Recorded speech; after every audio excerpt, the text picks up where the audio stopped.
সবাইকে স্বাগতম the show চ্যানেলের।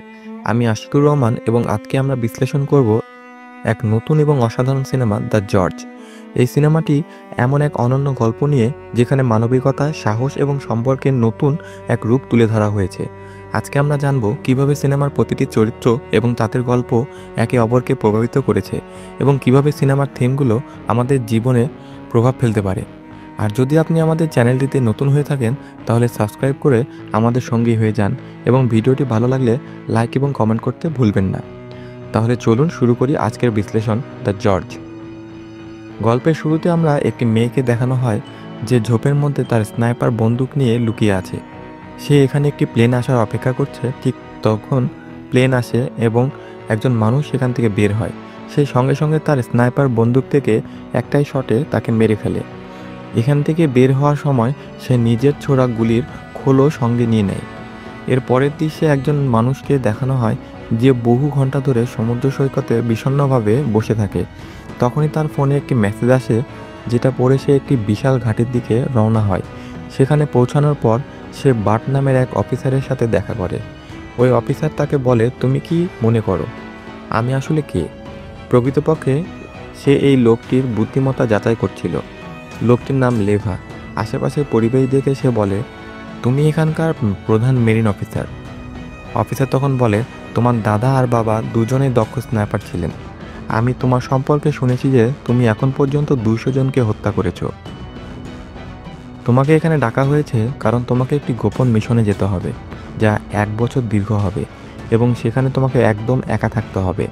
লেভা বলে, ঠিক আছে, আমি প্রস্তুত। এরপর দৃশ্য কেটে যায় এবং এক কবরস্থানে একজন মানুষকে দেখানো হয়। তার কাছে তখন সেই মেয়েটি আসে যা আগে স্নাইপার চালিয়েছিল। মেয়েটির নাম ড্রাসা।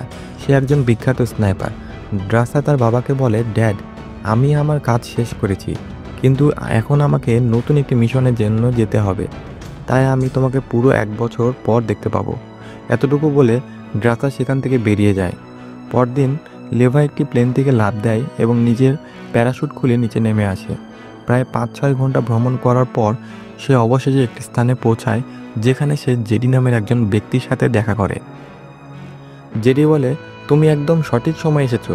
আমি এখানে ঠিক 1 বছর ধরে ছিলাম আর এখন আমি এখান থেকে চলে যাচ্ছি। চলো আমি তোমাকে এখানকার সব কিছু বুঝিয়ে দিই, তোমার কি করতে হবে। এরপর জেডি তাকে একটি বিশাল বস টাওয়ারের কাছে নিয়ে যায় যা একটি গভীর গিরিখাতের পাশে অবস্থিত ছিল।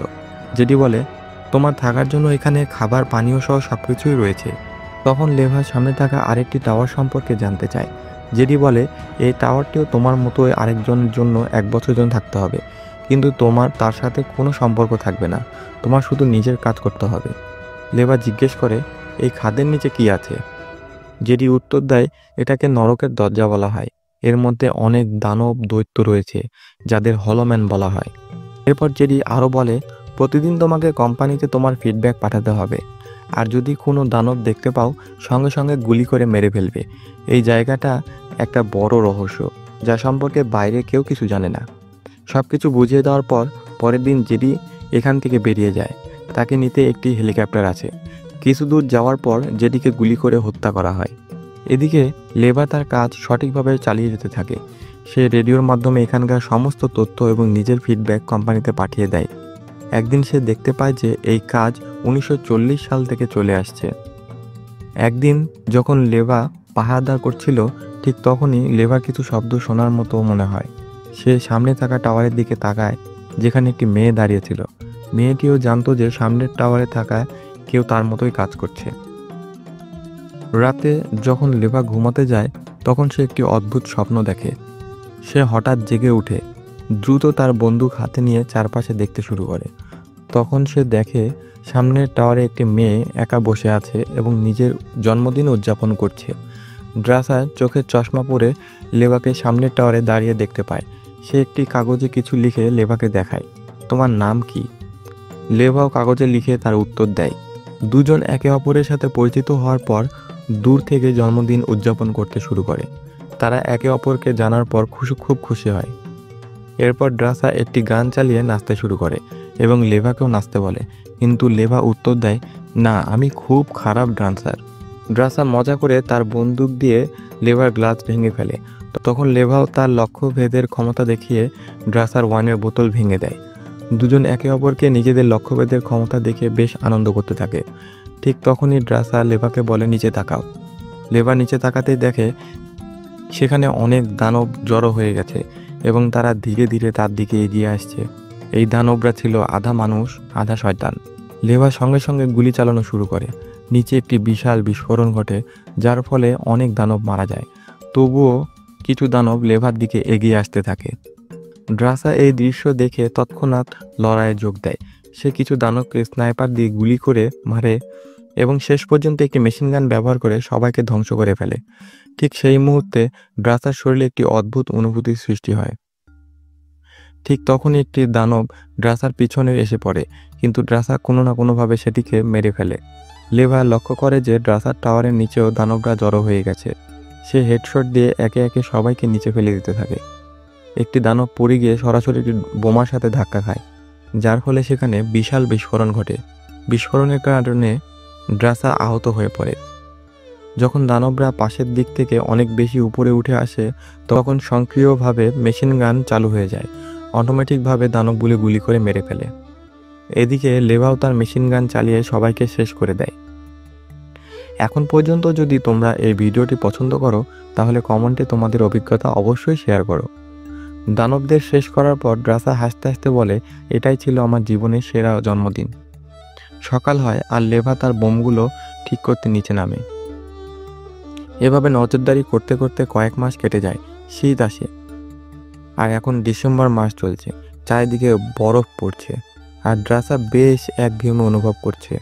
ঠিক তখনই ড্রাসার নজর পড়ে লেভার তৈরি এক ক্রিসমাস ট্রির দিকে। এটা দেখে সে খুব খুশি হয়ে যায়। এরপর দুজন একসঙ্গে স্নোম্যান বানিয়ে ক্রিসমাস উদযাপন করে। এভাবেই সময় ধীরে ধীরে কেটে যেতে থাকে। তারা দূর থেকে দাবা খেলে, একসঙ্গে অনেক মজা করে আর এভাবেই অজান্তে দুজন একে অপরকে পছন্দ করতে শুরু করে। যদিও তারা একে অপরের থেকে অনেক দূরে ছিল, তবুও তাদের মধ্যে এক বন্ধন তৈরি হতে থাকে। কিন্তু দানবদের কারণে তারা ঠিকমতো রাতে ঘুমাতেও পারছিল না। একদিন ড্রাসা বলে, আমার এখানে খুব খারাপ লাগছে, কাশ তুমি আমার কাছে থাকতে। পরের দিন লেভা ড্রাসার কাছে যাওয়ার সিদ্ধান্ত নেয়। সে একটি অস্ত্র নিয়ে তার ভেতরে থেকে মিসাইল বের করে তারপর সেটার সঙ্গে একটি শক্তিশালী তার লাগিয়ে সেটিকে ড্রাসার দিকে নিক্ষেপ করে। আর টাওয়ারে পৌঁছানোর পর ড্রাসা সেটিকে শক্তভাবে বাঁধে। পরের মুহূর্তে লেভা তার ধরে ঝুলতে ঝুলতে ড্রাসার টাওয়ারের দিকে এগিয়ে যায়। কিন্তু যেহেতু তার একদম ঢালু ছিল না, তাই লেভা মাঝপথে গিয়ে আটকে যায়। এরপর সে তার হাতের সাহায্যে টেনে টেনে ড্রাসার টাওয়ারের দিকে পৌঁছাতে থাকে। দুজন একে অপরের এত কাছে দেখে একটু লজ্জা পেয়ে যায়। লেভা বলে, তোমার চোখগুলো সত্যিই খুব সুন্দর। ড্রাসা হেসে বলে, হ্যাঁ হ্যাঁ, কিন্তু তোমার শরীর থেকে ঘামের গন্ধ আসছে, যাও গিয়ে গোসল করো। লেভা হাসে এবং গোসল করতে চলে যায়। কিন্তু যখন সে গোসল করে বাইরে আসে, তখন দেখে যে তার কাপড় নেই। সে অবাক হয়ে দেখে তার কাপড় কিছুটা দূরে রাখা আছে। সে দ্রুত কাপড় আনতে দৌড়ায় আর ড্রাসা তাকে এই অবস্থায় দেখে জোরে হেসে ফেলে।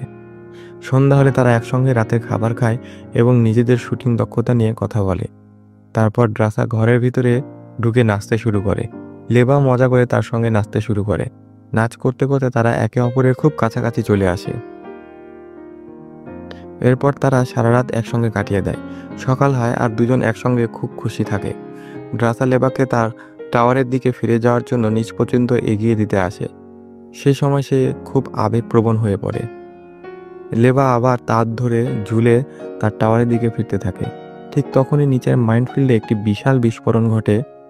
এর ফলে তার ছিঁড়ে যায় আর লেভা নিচের খাদে পড়ে যেতে থাকে। ঠিক সময়ে সে তার প্যারাশুট খুলে ফেলে। এটা দেখে ড্রেসা আতঙ্কিত হয়ে যায়। সে দ্রুত নিজের বন্দুক এবং প্যারাশুট নিয়ে খাদে ঝাঁপিয়ে পড়ে। নিচে নেমে আসার পর সে প্যারাশুট খুলে জলাভূমিতে পড়ে যায়। তারপর নিজেকে সামলে ধীরে ধীরে পানি থেকে বের হয়ে আসে। লেভা একটি গাছের ডালে ঝুলেছিল, তখনই একটি মনস্টার তার উপর আক্রমণ করে। কিন্তু লেভা দ্রুত গুলি চালিয়ে তাকে মেরে ফেলে এবং নিচে নেমে আসে। তবে সে বুঝতে পারেনি যে সে যেখানে দাঁড়িয়ে আছে সেখানে আরেকটি মনস্টার লুকিয়েছিল, যা ধীরে ধীরে তার দিকে আসছিল। ঠিক সেই সময় ড্রাসা সেখানে এসে গুলি চালিয়ে লেভার জীবন বাঁচায়। লেভা ড্রাসাকে এখানে দেখে অবাক হয়ে যায়। তারপর তারা দুজন ধীরে ধীরে একসঙ্গে সামনে এগোতে থাকে। ঠিক তখনই হলোম্যান নামে পরিচিত মনস্টাররা তাদের উপর আক্রমণ করে। লেভাও পাল্টা গুলি চালানো শুরু করে, কিন্তু হঠাৎ সে খেয়াল করে যে এরা তো 1940 সালের সৈনিক। এরা সেই সৈনিক যারা দ্বিতীয় বিশ্বযুদ্ধের সময় এখানে এসেছিল। এখন প্রশ্ন উঠল, এই সৈনিকটা কিভাবে মনস্টারে পরিণত হলো? এ নিয়ে তারা ভাবতে থাকে। তারা আরও এগিয়ে গেলে সামনে একটি পুরোপুরি পরিত্যক্ত শহর দেখতে পায়। মনস্টারদের হাত থেকে বাঁচতে তারা একটি গির্জার ভিতরে ঢুকে পড়ে। সেখানে বেঞ্চের উপর অনেক মৃতদেহ পড়ে থাকতে দেখে তারা আতঙ্কিত হয়ে যায়। ঠিক তখনই বিশাল বিশাল মাকড়সা তাদের উপর ঝাঁপিয়ে পড়ে। তারা বাঁচার চেষ্টা করছিল, কিন্তু তার মধ্যে হলোম্যান মনস্টাররাও সেখানে পৌঁছে যায়। তারা দ্রুত একটি বিস্ফোরণ ঘটায় যাতে সামরিকভাবে মনস্টারদের থেকে মুক্তি পায়। এরপর তারা সামনে এগিয়ে যেতে যেতে একটি গোপন দরজা খুঁজে পায়। তারা সেই দরজা দিয়ে ভিতরে প্রবেশ করে। ছিল বিজ্ঞানীদের একটি গোপন পরীক্ষাগার। সেখানে এক ভয়ানক দুর্ঘটনার কারণে সবাই মারা গিয়েছিল। হঠাৎ ড্রেসা একটি টেপ রেকর্ডার চালু করে। টেপ রেকর্ডারে এক বিজ্ঞানী বলছিলেন, দ্বিতীয় বিশ্বযুদ্ধের সময় আমাদের বায়োকেমিক্যাল অস্ত্র বানানোর দায়িত্ব দেওয়া হয়েছিল, কিন্তু এখানে একটি হাঙ্গার বোমা ফেটে গিয়েছিল এবং সবকিছু ধ্বংস হয়ে গিয়েছিল। বায়োকেমিক্যাল অস্ত্র ধ্বংস হওয়ার কারণে বিষাক্ত গ্যাস বাতাসে ছড়িয়ে পড়ে, আর সেই গ্যাসের সংস্পর্শে এসে সবাই ধীরে ধীরে মনস্টারে পরিণত হতে শুরু করে, যার কারণে সরকার এই স্থানটি বন্ধ করে দেয়। তখন তারা কম্পিউটারে তথ্য পায় যে ডার্ক লেক তাদের উপর সুপার সোলজার তৈরির জন্য পরীক্ষা করছিলেন। এই তথ্য আজ পর্যন্ত কেউ জানতো না। আর তাছাড়া এই দুজন ডার্ক লেক কোম্পানির মাধ্যমে এখানে এসেছিল এই স্থানটি ধ্বংস করতে।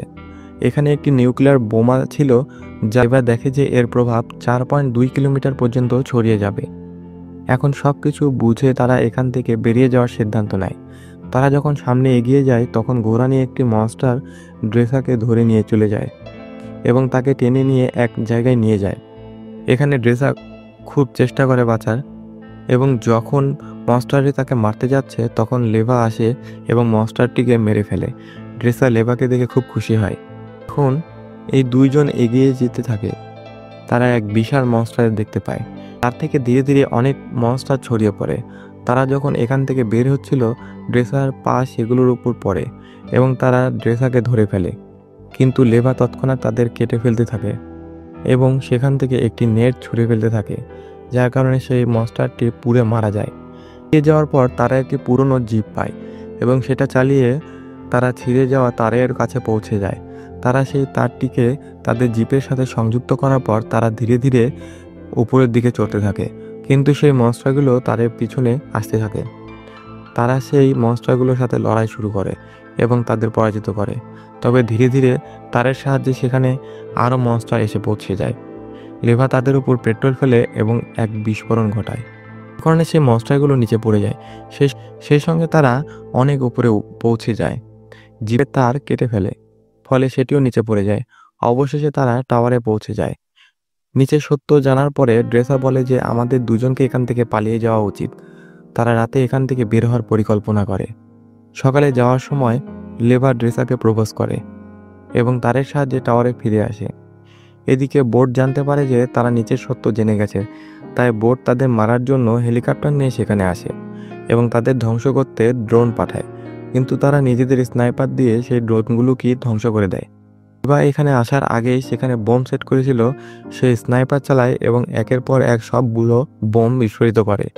যেমন ধ্বংস হওয়ার কারণে তাদের সত্য প্রকাশ হতে চলেছিল, এবং যেহেতু এখানে মাত্র 2 মিনিটের মধ্যে নিউক্লিয়ার বিস্ফোরণ ঘটতে চলেছে, বোর্ড তাড়াতাড়ি তার হেলিকপ্টার নিয়ে সেখান থেকে পালিয়ে যেতে শুরু করে। ড্রেসা ও লেভা দ্রুত 4.2 কিলোমিটার দূরে সরে যাচ্ছিল। সেই জায়গা থেকে বের হওয়ার পর এক বিশাল বিস্ফোরণ ঘটে, যেন সেখানে একটি পারমাণবিক হামলা হয়েছে। বিস্ফোরণের কারণে পুরো এলাকা ধ্বংস হয়ে যায় এবং বোর্ডের হেলিকপ্টারে তার চাপে পড়ে ধ্বংস হয়ে যায়, ফলে সবাই মারা যায়। লেভা বেশি দূর যেতে না পারায় সে পানিতে পড়ে যায়। ড্রেসা সেখানে 5 দিন অপেক্ষা করে এবং দেখে যে সে সংক্রামিত হয়েছে কিনা। কয়েকদিন কেটে যায় এবং সে ফ্রান্সের একটি জায়গায় পৌঁছায় যেখানে লেভার সঙ্গে তার দেখা হওয়ার কথা ছিল, কিন্তু লেভা সেখানে আসে না। 2 মাস কেটে যায় এবং ড্রেসা এক জায়গায় কাজ করছিল। ঠিক তখনই হঠাৎ সেখানে লেভাকে দেখতে পায়। ড্রেসা লেভাকে দেখে খুবই খুশি হয়ে যায়। লেভা বলে, এখান থেকে আমি সবসময় তোমার সঙ্গে থাকবো, এবং সঙ্গে সঙ্গে এই অসাধারণ সিনেমাটির সমাপ্তি হয়।